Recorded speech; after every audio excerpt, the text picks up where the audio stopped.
Speaking this morning with Ben Dunn from Intra Energy on JustStocks. Ben, morning.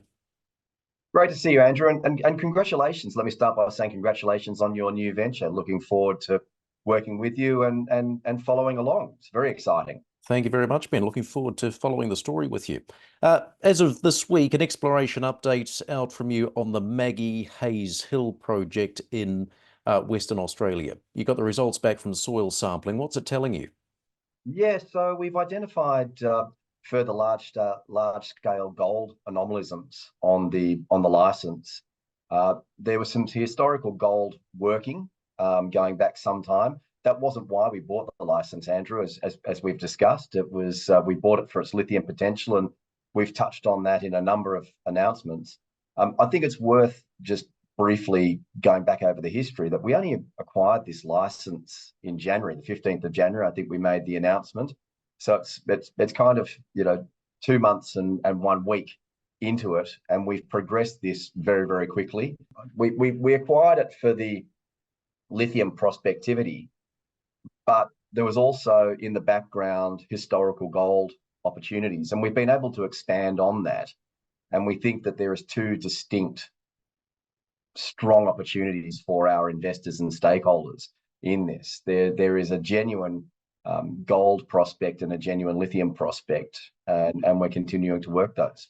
And of course, it's not unusual to have two commodities within the same jurisdiction. Take Azure Minerals, for example, initially exploring for the nickel, now firmly focused on the lithium.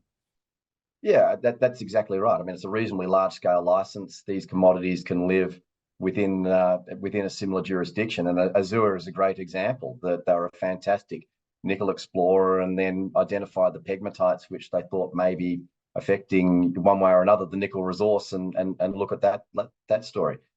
We'd love to be another Azure, but I think that we're very happy with the prospectivity and the progress that we're making on both the gold and on the lithium. So tell us a bit more about some of the recent exploration here. You've identified some new mineralized quartz veins out there. Yeah, so our geologist, Todd Hibbert, who is a very, very experienced gold geologist, was out on site, and he's been mapping both the lithium pegmatites and the quartz veins in two separate areas. It's a laborious job. It's actually, it's physically walking the field and mapping these things. And a man with Todd's experience has a great eye for these things.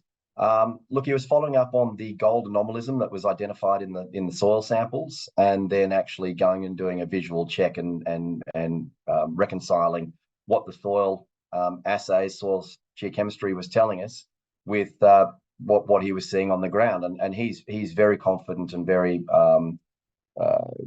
excited, I suppose is a good way of putting it, about the gold prospectivity, and hence putting out the note. So where are we in terms of heritage surveys and drill planning? Yeah, so we're making an application for a permit of works, which will allow us to drill, and also working with the local Indigenous groups to get heritage clearance. Those applications are being made. We're aiming to be drilling at the end of May, early June, and that would then, even if we're drilling into June, that would give us assay results back by the end of July. Andrew, we're like all small cap companies at the moment, we're working aggressively, but we've all suffered in this market. It hasn't been easy out there for shareholders, and I can understand why people are probably wanting to watch and wait.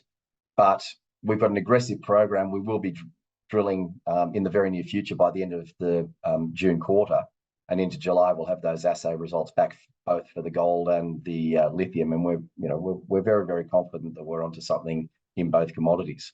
And as you mentioned a bit earlier, you only picked up Lake Johnston at the start of the year. Quite timely and opportunistic, I suppose, given the news recently about Mineral Resources sticking a processing hub right next door.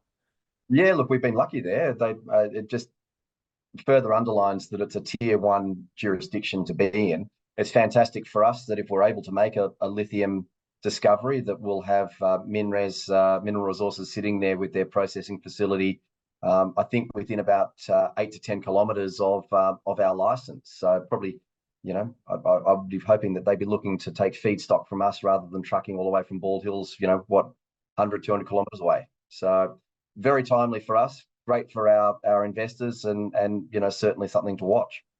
And so, Ben, in terms of near-term milestones, upcoming news, what should we be waiting to hear from? Yeah, so Todd was out in the field about a week ago. We've taken some rock chips from the pegmatites, the lithium pegmatites, and also from the gold quartz veins. So there's about just under 30 samples, I think, to come back. We've got the balance of the soil samples, which is basically the southern half of the license. Those are due to come back probably by the end of next week. And we'll have the rock chips shortly thereafter. I think the rock chips will be really, really intriguing, and we're quietly confident about what they'll tell us. Good to speak, Ben. Thanks for your time on JustStocks.